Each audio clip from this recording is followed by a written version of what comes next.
Hey everybody! Hope you've had a great Thursday. It's been interesting. Had some very good conversations with some clients this week, and I really kind of wanted to talk a little bit about those. Before we get started, for those of you that don't know me, my name's Byron Lindsey, and what I try to do is help great salespeople get better and good salespeople become great. And I don't do it in the typical way that you would think of. And before we get into that, I just want to talk to you about I'm doing a webinar on a boot camp that's coming up at the end of this month. And then that boot camp's going to be spread over 6 weeks. So in other words, you're going to have content thrown at you. And then after that, we're going to do some different things to help you get better. But the goal is to bring in some live activity so that we can help our customers get better and you help your customers succeed by giving them and selling them the products that you have. Now, before we get into this, or just to kind of move away from the boot camp to talk about the topic I want to talk about tonight is this. It's depending on your sales team and the product that you're selling. If you're in a longer sales cycle, the other day we had a talk about the challenger sales process. And the process itself has some flaws in it, but the material that they have in it is quite powerful, and it lets you know how valuable a sales representative is, not only to the client, but to the customer, the people that hire them.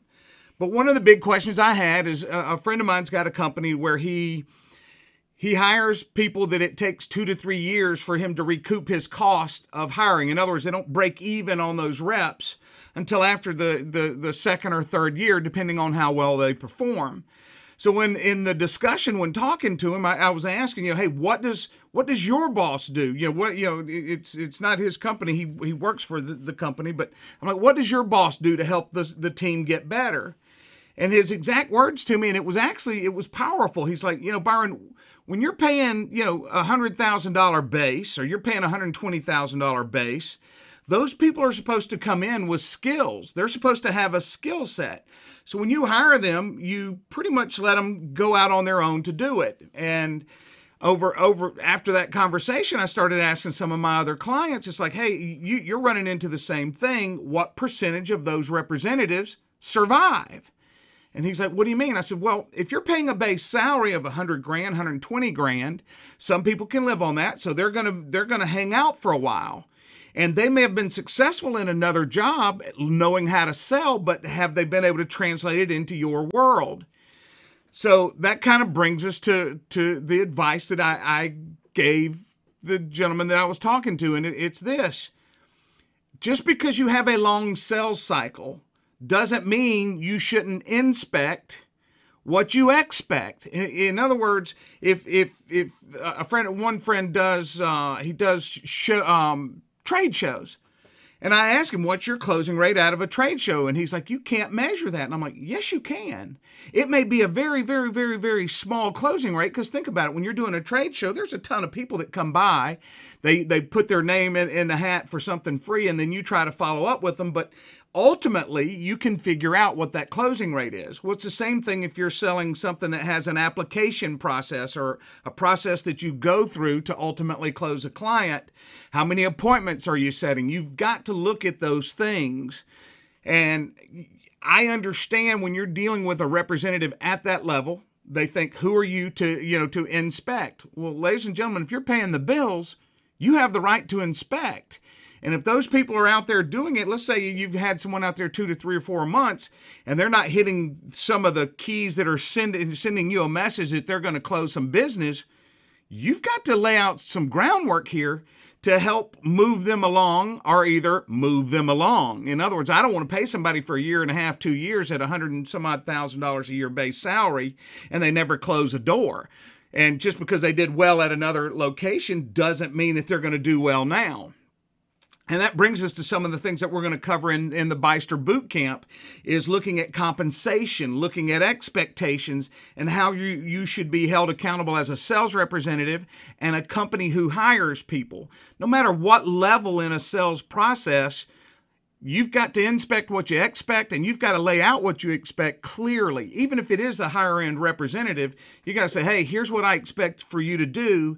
And if these things aren't accomplished, then things are we're going to start doing some inspecting to make sure what's going on. Behavior is what creates sales. You've got to do something, even if you're bad at it.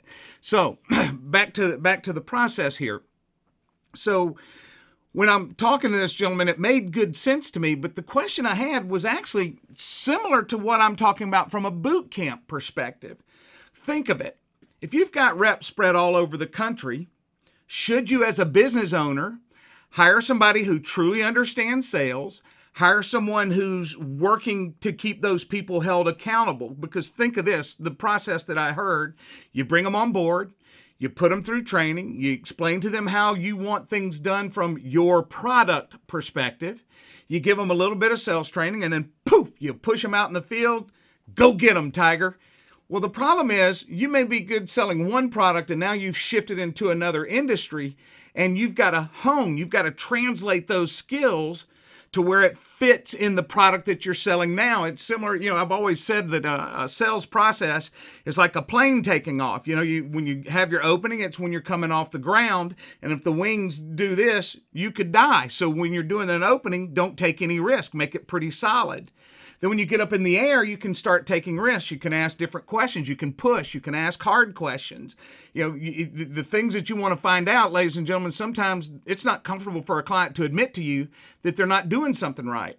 And then as you're coming in for the close, you don't want the wings doing this. You want to be fully prepared and know where you're landing. But when you've got these people in a long process and you're spending a lot of money, and it's going to take 2 to 3 years for you to find out if it's a good bet or not, you could lose $1 million with 10 bad picks. And that becomes a big number to some companies. So, and that's 10 million a year, or 1 million a year that you're going to be losing. So if you have that many fall out over 3 years, that's $3 million that you could have recouped some of your costs by just helping them translate to get that plane on the runway to get running to where you can start making some sales. So here's my advice to you. If you've got a long drawn out process, somewhere in there, you've got to lay out a criteria to help them get focused on what you expect, even if they're great salespeople. And I have a neighbor of mine who sells medical supplies, and he's like, no one ever goes outside. They don't want to bring in somebody from another industry. And I think that's wrong, because you can bring a lot of good things in and from another industry, but you got to help them get on a path that gives them the opportunity to shine, to use the skills that they have, to have the wherewithal to help your client reach their goals. And that's really the goal of any salesperson, should be to help their client reach the goals, or their goals, so that everybody makes money. But in the meantime, the person taking the risk is the company that hires that sales representative, that they don't know if they're going to make their money back in the 3 years that they give them to do it. So all I'm saying to you is lay out a criteria, help everybody stay focused, but I don't care what level of a sales rep they are, then there needs to be some type of checks and balance, and you can't just let it run along this cycle. In the challenger process, they were talking about, hey, you can't do it the same as we've always done. And that may be true. In other words, because the cycle's a little bit further along.